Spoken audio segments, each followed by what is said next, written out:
Hey everybody, today is one of those fancy how-tos.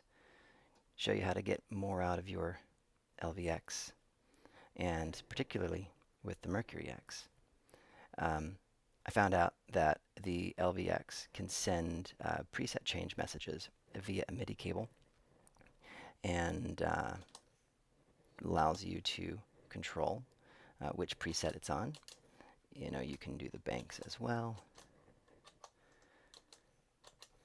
But another thing I found out that it can do is send tap tempo to the MercuryX so that the pre-delay on the MercuryX is synced with the tempo of the LVX.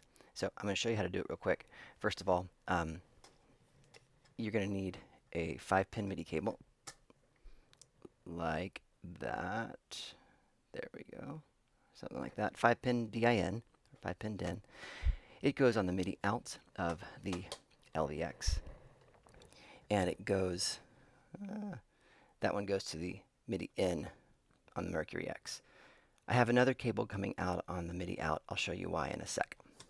So the way that you change it is, I do the text view on both of my Meris pedals. I like it better.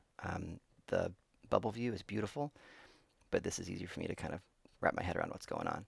So you hit C3 on one of them, it doesn't really matter, and roll back until you get to the last global page, 4 of 4. Make sure that the MIDI here, MIDI out is sent to out, and that the MIDI channel is, in this case, channel 2. It doesn't necessarily matter which channel it's on, as long as the channel that you select here and on the MercuryX are the same. But this does make a difference if you're linking other MIDI cables, or sorry, MIDI controlled pedals, and want to look through presets. That will make a difference, and I'll show you that in a bit. So let's keep it at channel 2. Now we're going to go to the LVX, or sorry, the MercuryX, and here, I'll go this way. Same thing, hitting C3 and going back. MIDI channel is 2, just like MIDI channel is 2. The MIDI out on this one is through. And what that means is that any MIDI signal coming from the LVX and going into the MercuryX will be then mirrored and spit back out. So it goes through it. And that allows you to increase your MIDI chain for more things. And that's basically it. You want to save it, of course, if it needs to be saved. And then you've got your presets that can be changed and your tap tempo. Yeah, it's more so on.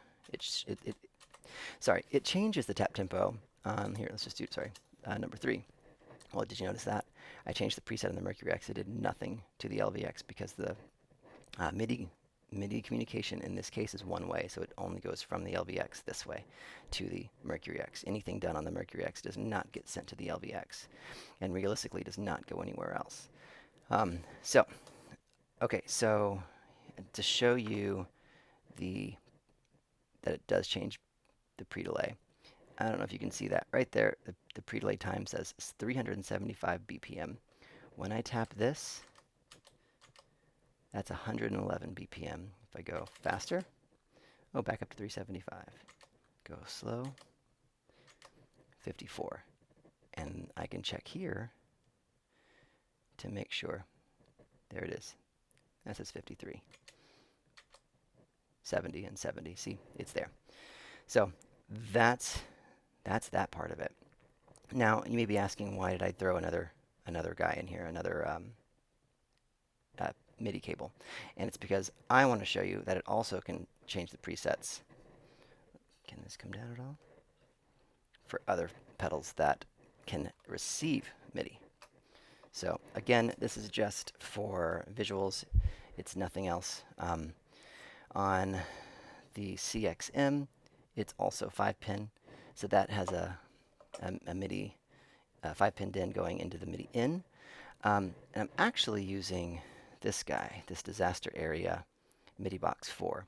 So the way that the chain really works is it goes LVX, MIDI out to MIDI in on the MercuryX, the MIDI out to the MIDI in on the MIDI box, the MIDI through to the MIDI in on the CXM.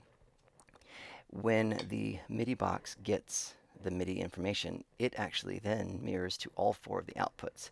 And this allows for TRS MIDI connections, like the small box Chase Bliss ones.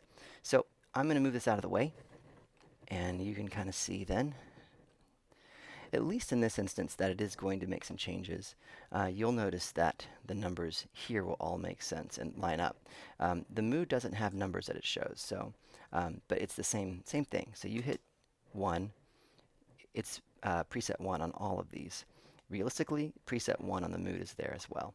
2, 2, 2, 2. That changed to green.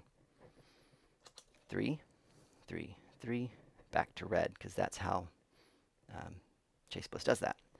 4, 4, 4, 4, and green. 5, and red.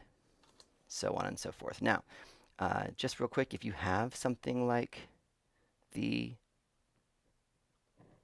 CXM, you start going into other presets beyond what there is. It actually goes into banks. So here we get banks right here. So this is number 10.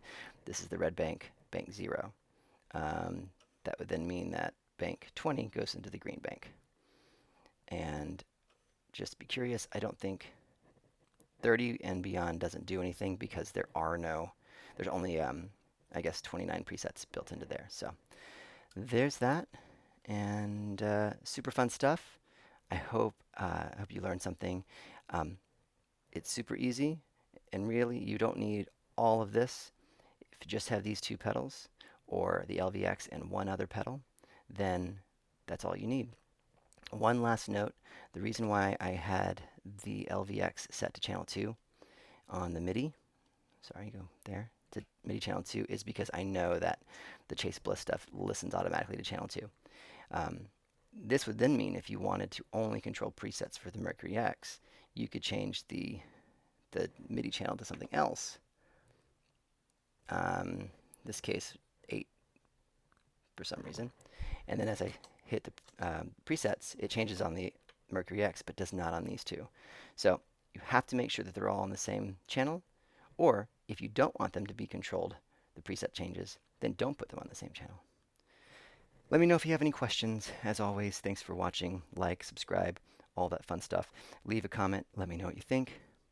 But I hope you have a splendid day. Peace.